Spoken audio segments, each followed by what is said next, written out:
Welcome to another exciting episode of the Necessary Entrepreneur Podcast, where we delve into the inspiring stories and insights of those who dare to dream big and take bold steps in the world of business. Today, we have a very special guest with us, a true culinary artist and a dedicated entrepreneur who has made a significant mark in the heart of New York City. Joining us is Frank Kabatas, the visionary owner of East Village Pizza. Located in the vibrant East Village, Frank's Pizzeria has become a beloved staple for both locals and visitors alike. His journey from a passionate pizza enthusiast to a successful business owner is nothing short of inspiring. Frank's dedication to quality, innovation, and community has set East Village Pizza apart in a city renowned for its competitive food scene. From perfecting the art of the classic New York slice to introducing unique and creative flavors, Frank's commitment to excellence shines through in every bite. Today, we dive into Frank's entrepreneurial journey, exploring the challenges he faced, the strategies he employed, and the lessons he learned along the way. We also talk about the three most important things to make a great pizza: doing things the right way, taking things serious, and the price you pay to succeed in business, and then the importance of culture. Hey, stick around as Frank discusses whether or not pineapple, I personally love it, should be on pizza. Whether you're a budding entrepreneur, a seasoned business owner, or simply a pizza lover, Frank's story is sure to inspire and motivate.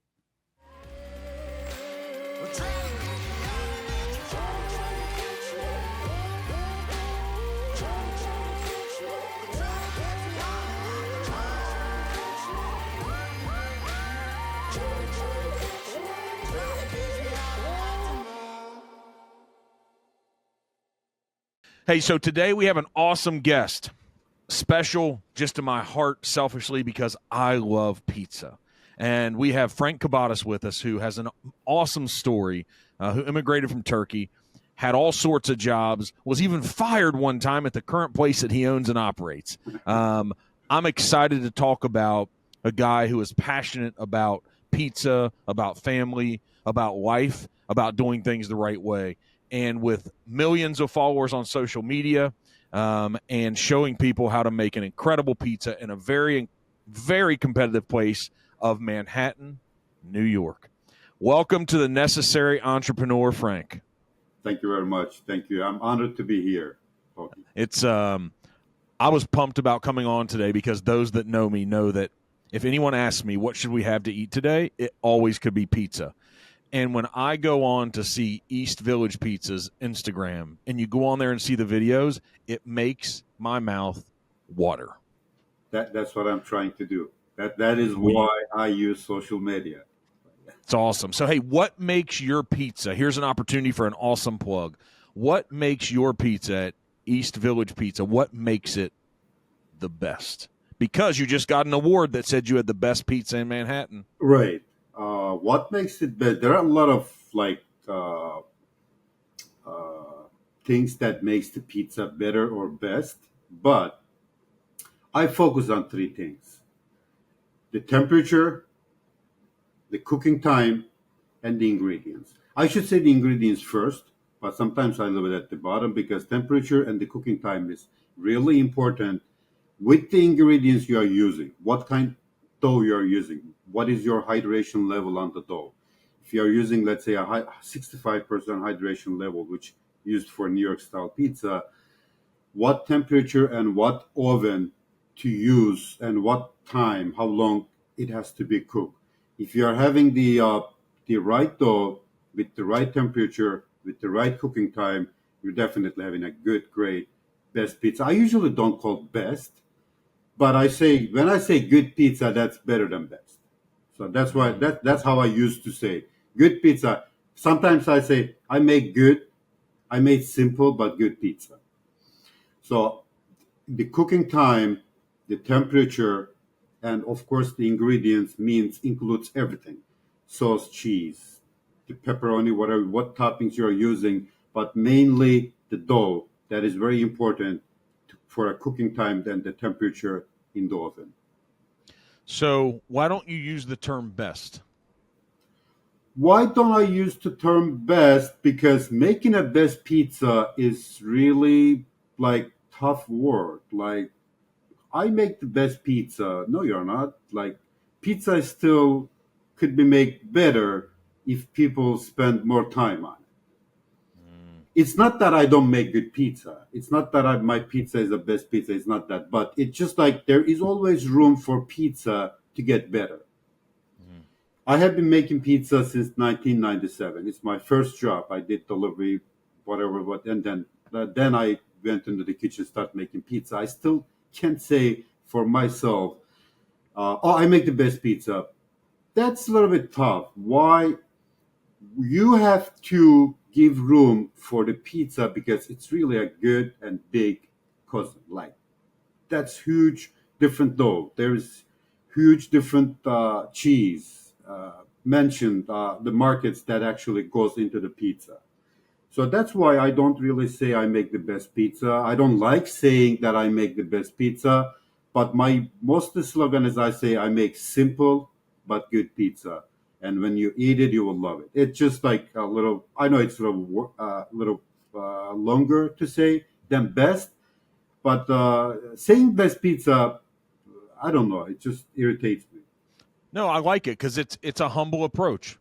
And I try to ask the questions, not to have leading questions, but it's a humble approach. And I'm sitting here thinking about, you coming to the U.S. in 1997 from Turkey, Yes. and that humble characteristic that you have, that must come from somewhere. It must come from family. It must come from an upbringing or how you're raised.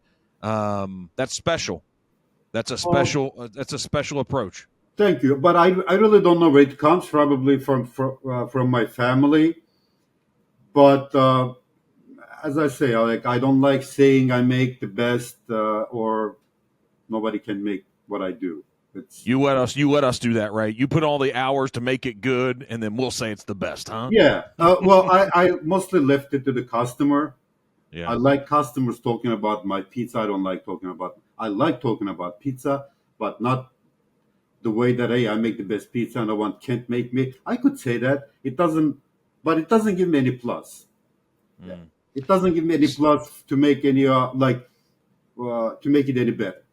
You want to get better every day is what this sounds like. You want to find a way to still make the version Exactly, that you haven't made yet. exactly. I want to get better every day, and there is still room to make a better pizza.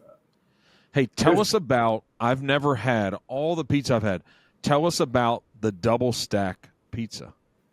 it's double stack pizza. It's not like one day I just woke up and then hey, I want to make a double stack pizza. It's not like that. I the word that I'm gonna say, I don't know if it's the right word, but I play in my kitchen. I play with the dough. Means like I, I'm sorry.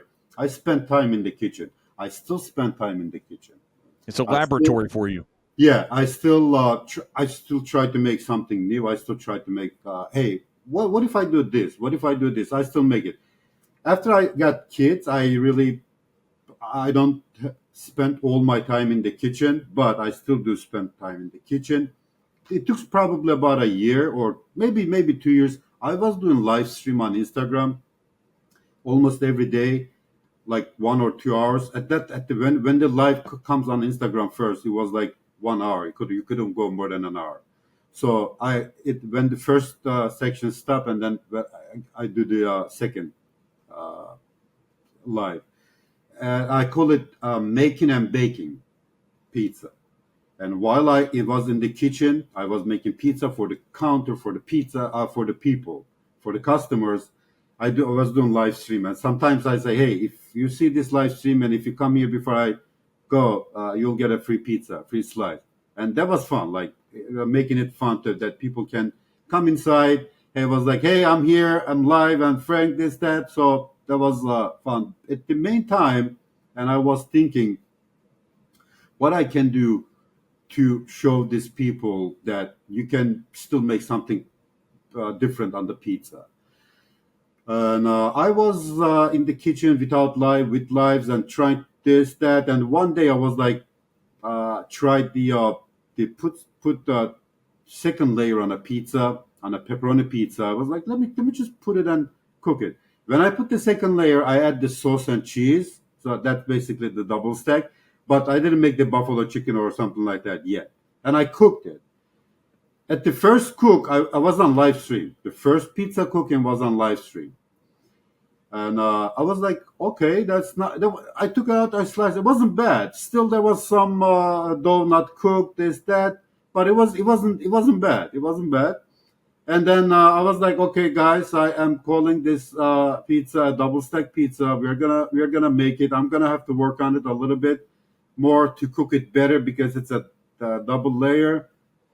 And probably after a week or 2 weeks, I made the options of double stack pizza ready to on the menu, making like a buffalo chicken inside, pepperoni on top, and I made it certain toppings. Like if people ask broccoli on double stack pizza, I wouldn't make it, and they did ask, and I wasn't surprised.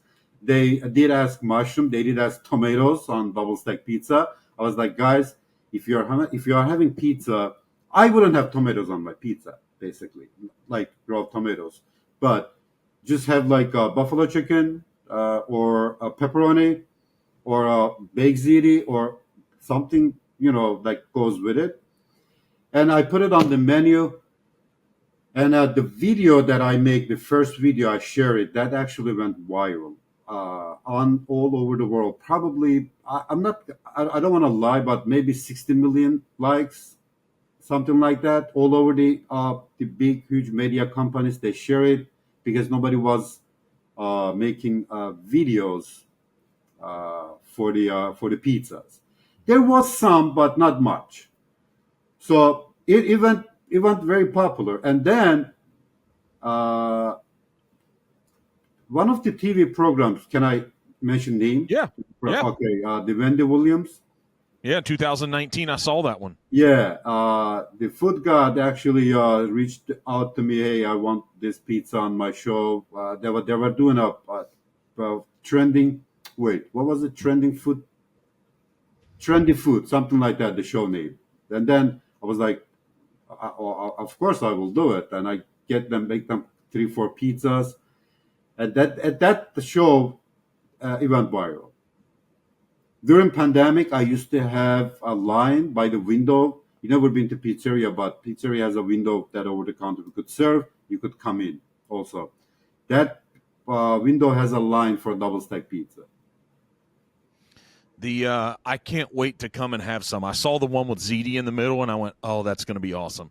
Hey, all the way back to 1997, when you first came to the United States, you were a delivery driver, I believe, for pizza Yes, I was for a for delivery East driver Village, right? with bike for East Village Pizza that I own right now. Yeah. Did you really get fired, Frank? I really get fired. What happened? How could someone fire Frank? You seem like an awesome guy. Uh, Actually, it wasn't my fault. It never is, Frank. It I never know it is. never is my fault, but the owner was a Turkish guy too. He knew that it wasn't my fault. But I'm gonna go why I fight, but I'll just tell you this in a quick way. The owner told me, I never forget that you shouldn't fight with the person who you cannot cover, and that's actually my really was philosophy I learned from him. I don't know if it is right or wrong, but it's something that really fits into the business that you shouldn't fight somebody who you can't cover, even though you are wrong or right. Like if even though you are right, you shouldn't fight. That's what he told me. And then I had to go because I was the new guy. And what happened? Why? Because the guy who was making the dough, he made it wrong. And I figured out because I see the dough every day, and this dough is something different. Like it's not like puffy. It's something different. It's like instead of like getting raised, it's just like squeezing. And I figured out that there was no salt in the dough. I told the guy, the prep guy, the main prep guy. He was like, "Oh, okay, we'll make new one." He just put it in the garbage bags, the liners, and put it in there to throw it out. And then he told the boss, he did it, I did it, and I make the mistake. But the problem here is the when I start to working, boss told me you don't touch the dough. You're not doing the dough. Your job is doing delivery, making boxes, cleaning, cleaning the restroom around, whatever, but you don't touch the dough. That's why he got mad. When I explained him, look, I didn't do the mistake. I did not do the mistake. It's not mine. I'm not lying. Like, he actually forgot. You can forget. Like, I still can make mistakes in my kitchen. I'm not firing nobody to make that mistakes, but he didn't want to work with me because when I do something, if I'm making the dough, I make it the right way. Mm. I just don't want to finish the dough, put it in the bowls, put it in the walking box, and okay, I'm done for the day. I don't like that. I want to make it in the right way because when pizza man makes pizza up there, I want the pizza to look good. I didn't really know about what pizza is, but my philosophy was, hey, if you are making this, just make it in the right way. Why are Where'd you? that come from? Where did this value I and think this it comes from principle my about mom. doing it the right way, where'd that come from? I think it comes from my mom. Yeah, my mom was like hard working. She was, we call it like a family woman. She didn't work outside, but she worked in the house. She worked in the farm. She worked outside, like making like a garden for the food, like potatoes, tomatoes, all the garden things that he did. So I think it got from me. She used to do a really like neat job. Like if she's making a garden, you could see one side really good potatoes, one side peppers, tomatoes, or whatever the vegetable growing. I think I got it from her. Did she talk about it, or was she just leading by example No, and you she just never told, but she always tells. She always used to tell me like, if you are making something, just make it in the right way.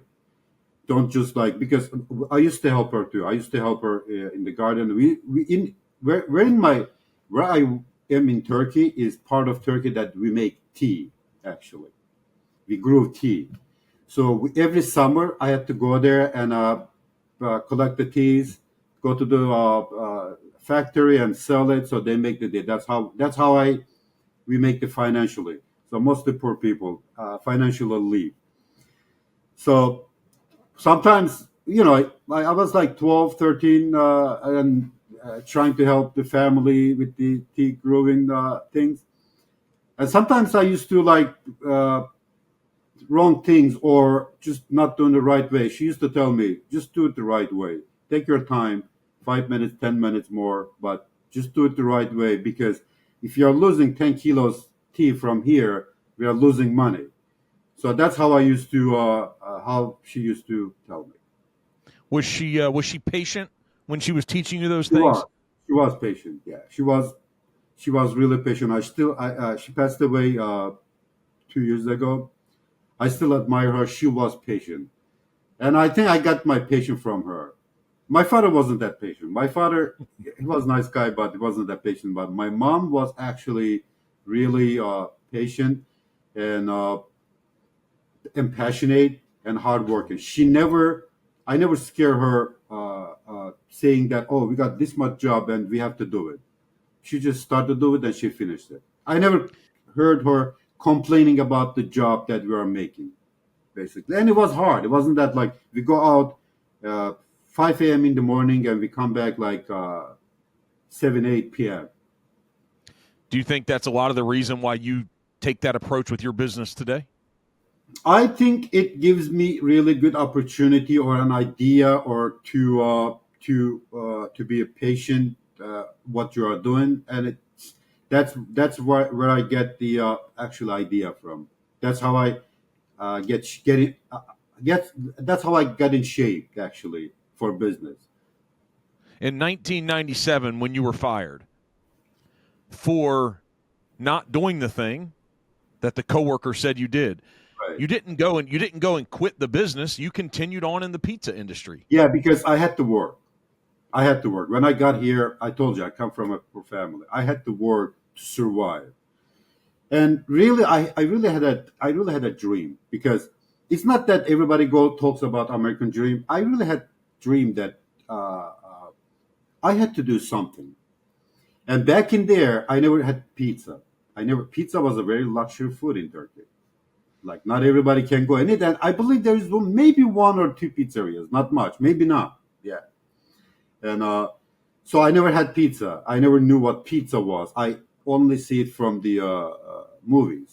If I can watch, if I can go to theater, we barely go to, maybe like 3 times, or I go to theater that I save some money for from school monies. But on the TVs that I watch, When did you first know that you were going to do something? Because here's what you said. You said it wasn't necessarily about the American dream, but you had a dream.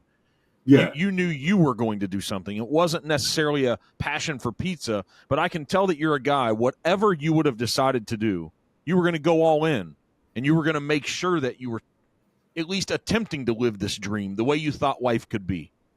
right. Okay.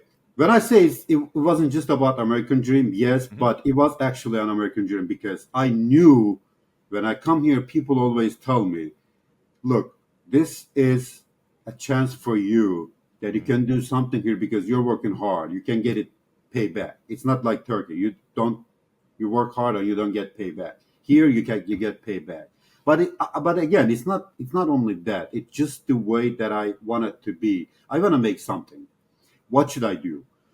Uh, when I started working in the pizzeria, and I took it seriously. Even though I was washing dishes, I took it really seriously. Even though I was just doing delivery, I'm gonna tell you a story.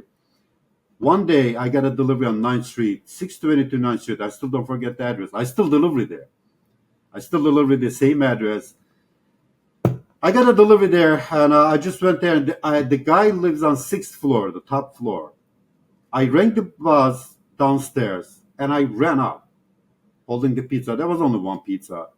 I ran up, and the guy, he was like, "How did you get here?" I was like, "I go a little fast still with my English that time."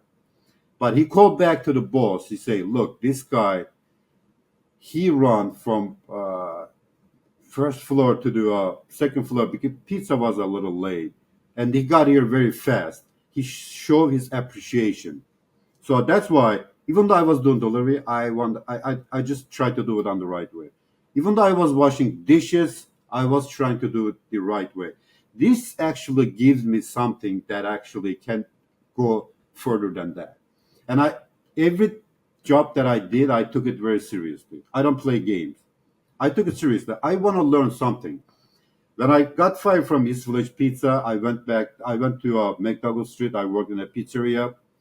There was a guy, owner John. I still thank him. I asked him I need a job in English, and he get back to me. He goes like, "Okay, come work." And I didn't understand what he's saying. And then he hold my arm, get it behind the counter. He gave me an apron. Okay, he say. Then I understand that I'm working. I started working with him. He was very nice. He was like a father, and he actually just because of 65 years old, that's an experience that he got from the life. Just because of I probably work hard and he sees something on me and he teach me everything. Because like I wanna show you everything. This, what I'm making pizza. So that's how I started making pizza there. So I took things seriously, very seriously, even though I'm washing dishes. That's how I actually wanted to do. Pizza was not a choice for me. It wasn't like, hey, I want to do a pizza because I really didn't know. By the way, I want to say this too before I forget. It's my first slice of pizza. I got it from East Village Pizza. Yeah, never had pizza before. So it was not just like a hey, my family run this. I wanna be a pizza man. No, I didn't have no choice. But when I get into the pizza business, working as a delivery guy, I was like, okay, I'm doing delivery today. I can make dough yet 3 months later, or 6 months, or a year, and I can make pizza. I took it seriously from there. That's how it actually begins. So you mentioned that you have kids. I do have 3 kids. I do have three Um, daughters. Yeah. how will you pass this mindset on to your kids? Because this journey that you've traveled from not having an opportunity in Turkey, your home country where you were born, to then Right. coming to the U.S. and realizing the opportunity was here and going all in and caring about doing the smallest thing that you did. Didn't matter. Washing dishes, delivering pizza. You knew that whatever you committed to doing, whatever job you accepted, regardless of the pay, you were going to do a great job. And all of a sudden you wake up and you've built this life. Right. You've had the kids. How do you transfer that to them to make sure they take the same approach to then take the opportunity you've given them and do even more? It's very simple. I teach them do the things in the right way. You don't have to make it in 5 minutes. Take 10 minutes, but do it in the right way. What are you making? Homework? Just do it in the right way. Just don't do just like on homework. Just finish the homework and then go back to watch TV. No. Take your time and do the homework in the right way, and you're going to learn from that homework and you will never forget. Just because we forget most things about the jobs of the things that we do in the past because we don't pay attention. Like if you're making something right, if I see one thing that if I see the dough, different kind of dough that people making, if I watch it in the right way, I never forget. So that's how I actually tell them. If you are playing games, just play it in the right. Just have fun. Just have the most fun out of it. But if you are working, if you are making homework, if you are doing whatever you are doing, just do it the right way, even the homework or having fun. So this will give you an idea at the life that is going to give you a plus or 2+ from other people. So, hey, how many hours do you work a day? I still work like almost 12 hours because I count the hours I work at home too. I go to I spend almost like 10 hours, 8 to 10 hours in the pizzeria, but I work at home too. So almost like 12 hours. How many days a week? 7. If only that we have to do something with the kids, we were gonna somewhere, I take off. But if everybody's in school, everybody has some program after school, this, that, I go to work. Is it worth it? Is it worth it? It does worth it because it's my dream that actually, look, hey, I got, when I got here as an immigrant, I borrowed a $1,500 plane ticket from a friend. Thank God he did give me because I didn't have no money. So now I can actually go back 3 times in Turkey and come back. So it's worth it. It's worth it. Hey, thanks for tuning in. If you like these conversations, be sure to follow The Necessary Entrepreneur on your favorite platform so you never miss out on future content. So there's 3 people that without them in your lives, us sitting here talking, Frank doesn't have the significant opportunity. Your mom, the friend who loaned you $1,500 to get here, Right. and then the great guy operating the pizzeria when you got fired that he went and taught you everything. Exactly. We would say Is there anyone else? Who else is the difference maker in life? I really I should think about it. I don't know. I read some books. I could say that, but I don't. I don't. I don't recall anything. If I recall, I'll mention it in the talking. Okay. I could say the first owner of the pizzeria, Mm-hmm. he used to tell me when I started work, "Hey, look, this is your first earning money, so you should know about this, and you could do better. This, that." He could say, but I couldn't say that he was really a good mentor, like a mentor that I learned something. But I learned one thing from him. I could say that. But he said, "Don't fight with the person who you can't cover it, even though you are right." Yeah, that's that's a good thing that actually I learned. Yeah. Yeah. What will the next generation of East Village Pizza look like? One of the kids? Will you sell it? Will they carry you out in the pine box? Will you do it to your last breathing day? What will it be? Have you thought about that?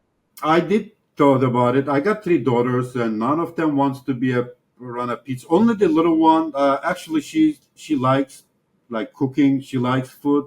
She may do it. I'm not like pushing her, but I'm just asking her, talking to understand what she likes. She likes cooking. Like she was cooking actually when she was like 7, 8. Like she used to make eggs, this, that. So she likes cook. She likes eating. She likes pizza. So maybe if she wants to. And other than that, so far I got like at least like 10 offers that they wanted to buy East Village Pizza. I didn't sell them because I knew they were not able to keep it up because I made a landmark pizzeria. And I wanted to be there, even though I'm retired, I wanted to be there When I go to Manhattan, I want to go and have a slice of pizza. So that's why until I find someone right, I will keep going on. You mentioned a few minutes ago that you've read some books. Is there one or two that stands out at all? Is there a favorite? Do you read a lot? Oh no, I don't read. I really don't like. I'm not a reading guy, but I don't recall the name. But it was about like successful business and successful personality. Like what makes you successful in your among your friends? What makes you successful in your business? Most of the ideas that I'm actually talking, those were from the books that especially do right things, whatever you're doing. That actually was saying same thing. So basically, I don't recall the names. Who convinced you to do social media? No one. But at 2012, I believe 2011, 12, I was doing Facebook. I was doing like some photos on Facebook, and I was doing like a pizza photos, I believe. Sometimes at 2012, when Instagram was like getting a little popular, not much, but a little popular. I just wanted to do something different. I really had no idea that Instagram was going to be really like popular place for food showcase, any kind of food. I really did not know. I just wanted to do something, and what I knew is people want to see, because when I see something like if you said you like Turkish food, right? When you see a nice plate of Turkish food in front of you, like you get excited, right? Yeah, like it's like, wow, Yes. this looks good. So that's what I wanted to show people what I am making. It's the main idea. That's my one of my main idea is give people what they want and also show people what they are getting. That's how I actually comes up. And Instagram was free at that time till probably 19 2019. So about like 12 to 19, 6, 7 years. It was good years that actually I got really good feedback from Instagram, that I get a chance to show people every day what I am making. Sometimes I used to make joke. Today, don't get pepperoni, get a margarita pizza. Some like today, just get plain cheese. It's not good for pepperoni. The jokes that I used to make, on social media. That's how I become. But what makes me popular, if you're asking that, what makes me popular on social, especially on Instagram, nobody was making videos. Making videos made me popular because all the hungry media, the big medias, they were looking. I didn't know they were looking, but they were looking for some content to share.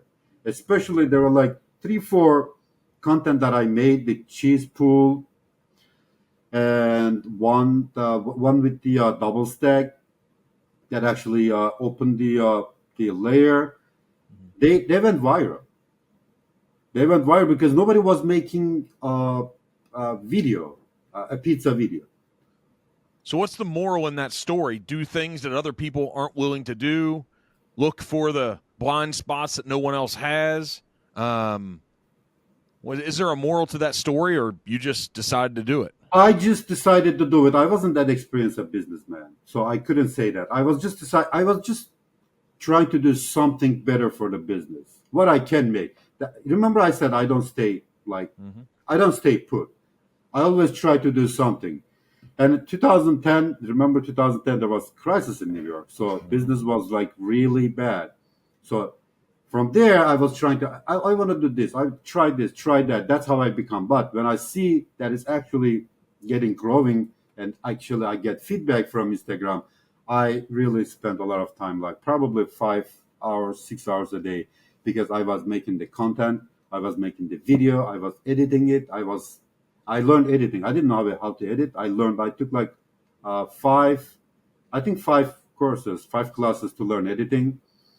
And then I did make the video, edit it, and edit on social media. So I was taking a lot of time. But thank God I did. I get it back. Yeah. Has David Portnoy reviewed your pizza yet? Do you Uh, know his name? I know he did, and he gave me 8. He gave you 8. That's pretty Gave me good. He 8. can be Yeah. mean. I know. 8 is really hard. 8 is really hard. You should watch the video on YouTube. It was, I think it was like, I think 18.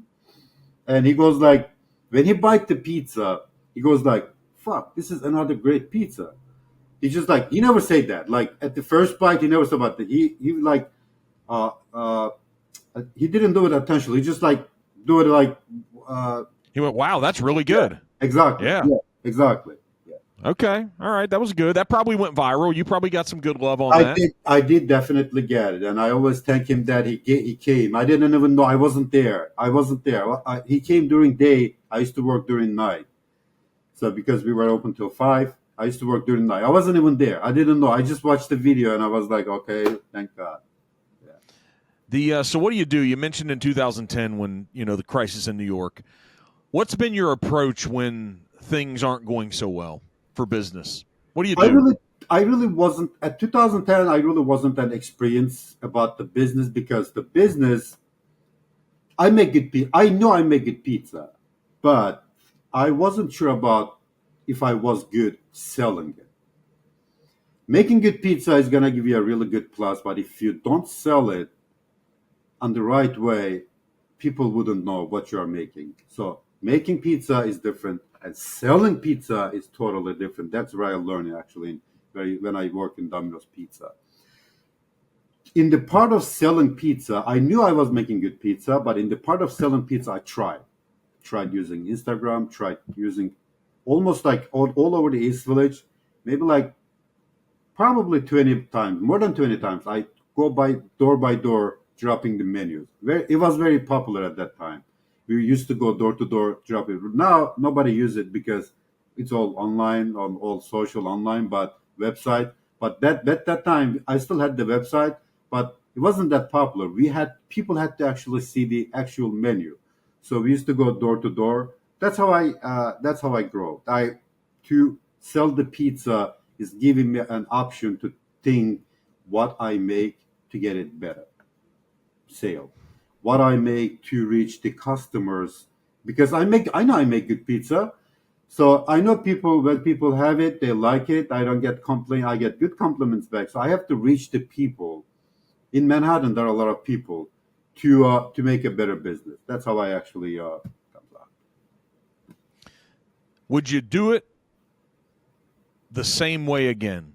The past 35 years, would you do it the same way again? I think I would do the same way because there's no other way. But one mistake that I did actually, I have to mention, I would get at least 3 branches. I wouldn't stay with one. I wanted to stay landmark. I want to stay one only. I wanted to make East Village Pizza as a landmark New York City pizzeria. That's why I could open a branch, but I did not. So I made a mistake. I would definitely do at least 3 branches in Manhattan. Not more than that. At least 3, but not because 3 I can control. More than that, I really can't control. It's gonna be a franchisee, so I don't want the ingredients, the system get broken. So why not do it now? Why not do it now? Exactly. It's that time, and I'm actually thinking to go somewhere close to Times Square, maybe. Yeah, hopefully. You have all this time. Something what I say in business. I've been operating a real estate company for 17 years now, and not nearly the time you have since 2003. So you have 21 years in. I'm 17. What I tell people so often is I've worked this hard learning all the things that I've learned to learn how to operate a successful business. Now's not the time to slow down and stop. Why did I go through all of that, all of the pain, all of the trials and tribulations, all the tough part to not compound now and really go for it? So I think Frank should. Exactly. Thank you. And I should definitely. I should. This is actually the most experienced age for me to run a pizzeria, another one. So it's really like 25 years is a really good experience for any kind of business.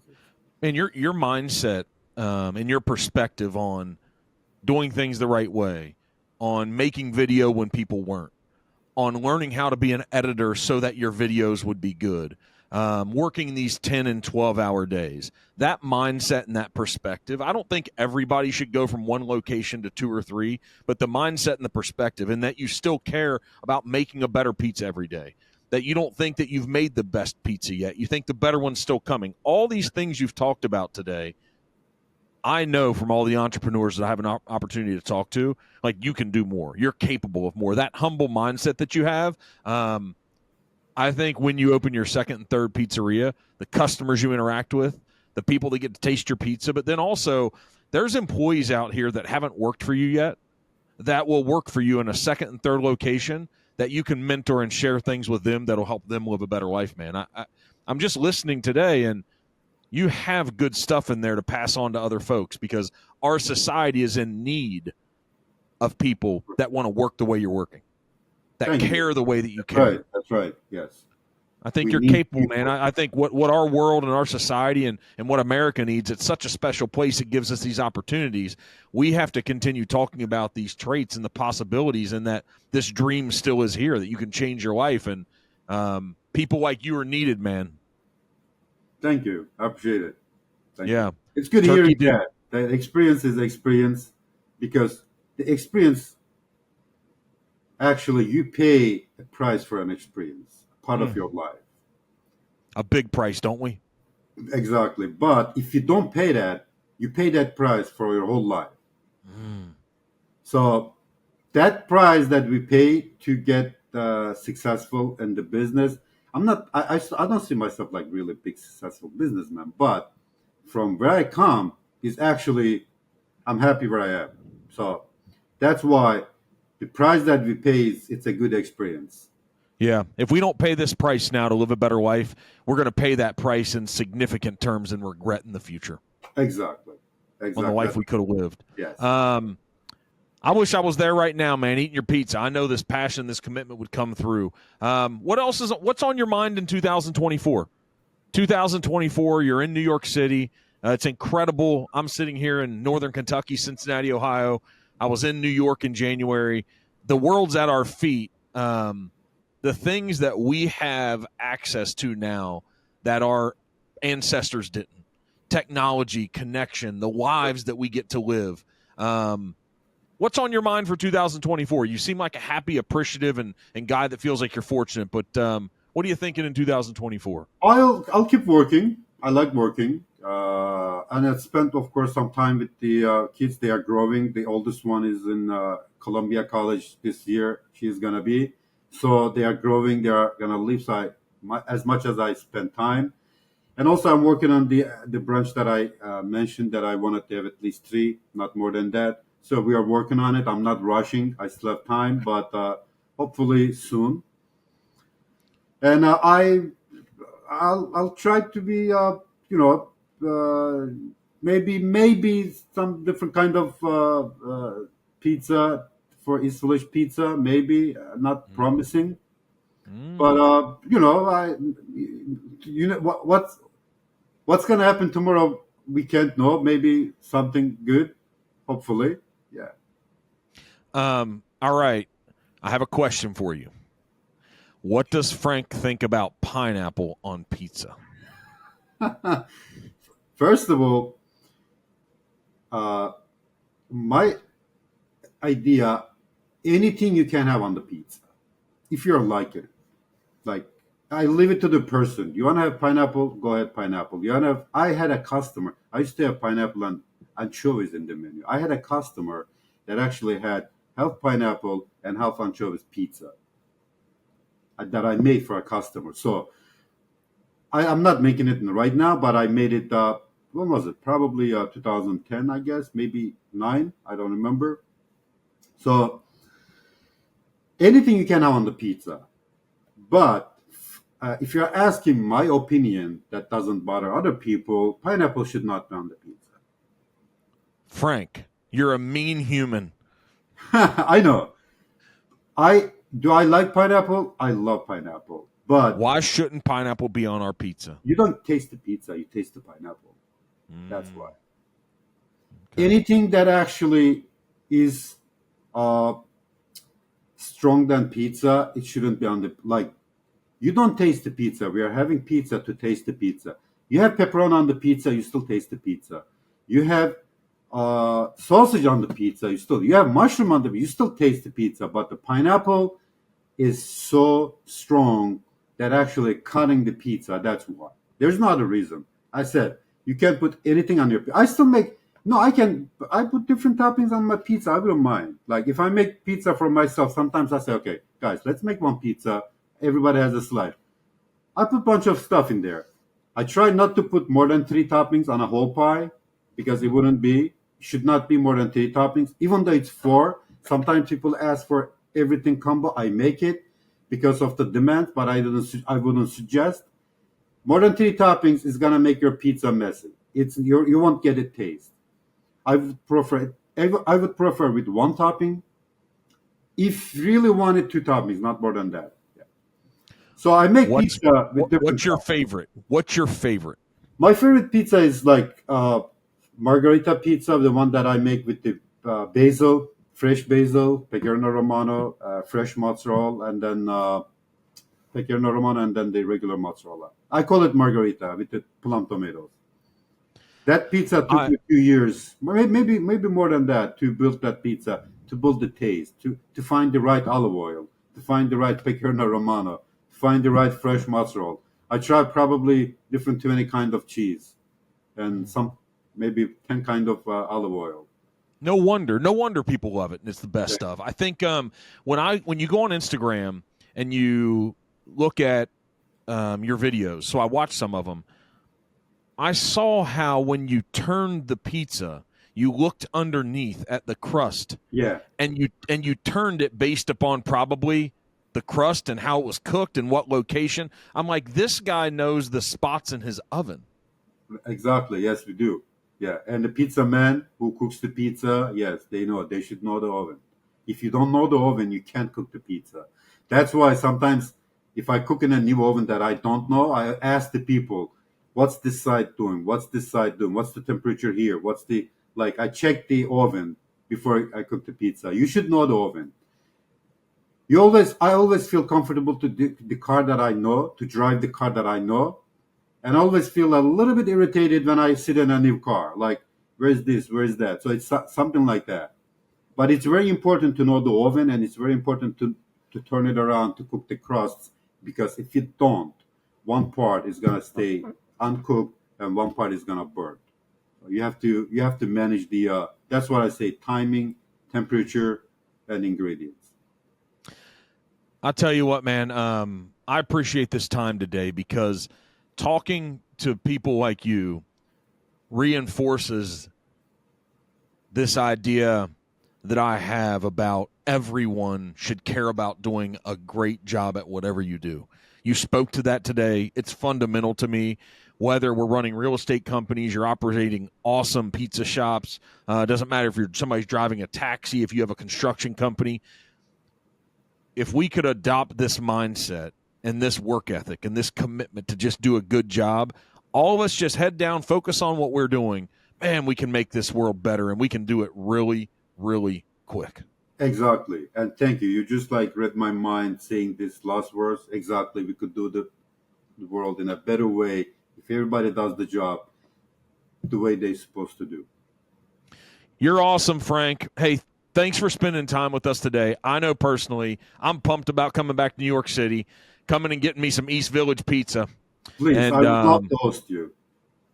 I'm going to make sure you're there. I'm not pulling a Portnoy to make sure that you're not working some night shift on me.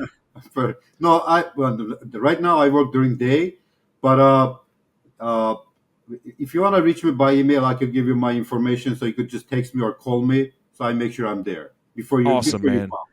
And so, hey, I think I mentioned it, but Instagram, people can go find all your videos. And if they come to New York City, wherever they're coming from my loved Midwest of the country, make sure you come get some of this tasty pizza. I bet when I have my first bite when I'm there next time, I'm going to taste the passion, the ingredients, the care, the concern. I'm going to taste every bit of the way you run your business. And just for Frank, I will make sure I don't ask for pineapples. Thank you. I don't have it in the menu anymore. Used to, but I don't have. Do I have to bring my own?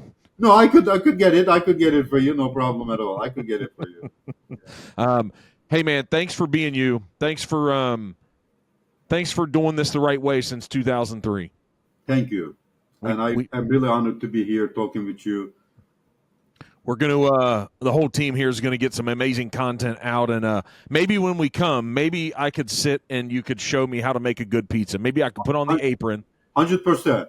Yes, I definitely. Yeah, let's do that. Man. For sure. Okay, we'll do it. I got to make sure I catch you when you're not heading back to Turkey. So as we wrap this up, when's the next time you'll go back to Turkey where you were born? I'm not going to be here from 11th. Let's say 10th, because 10th I get ready at the one day before. And then I'm going to be back September 2nd. But let's say 3rd, because the first day you don't want to do something. So after September 3rd, I will be around until August 10th. I might have to catch one of those flights to New York and back in one day to come get me some pizza. Let's do it. Hey, have a great time going back to Turkey. I hope you get to see family, connect, and enjoy. Hey, do you show them how to make pizza when you go back home? They really want me to. I think 2 times I did make pizza there, but just because of the ingredients and the oven, I couldn't make it really good. But they really loved it. So I made 2 times there pizza. I made it from scratch. I made the dough and the cheese. I tried to find good cheese, good tomatoes, but it wasn't bad. It was a good experience. You guys go to New York, go to Manhattan, go get you some East Village pizza, and if you have an opportunity to meet Frank, I think he's going to make your day better. And if we can live our lives a little bit the way that Frank Kabatas does, I think we're going to be doing the world better. So, thank you, Frank. Thank you.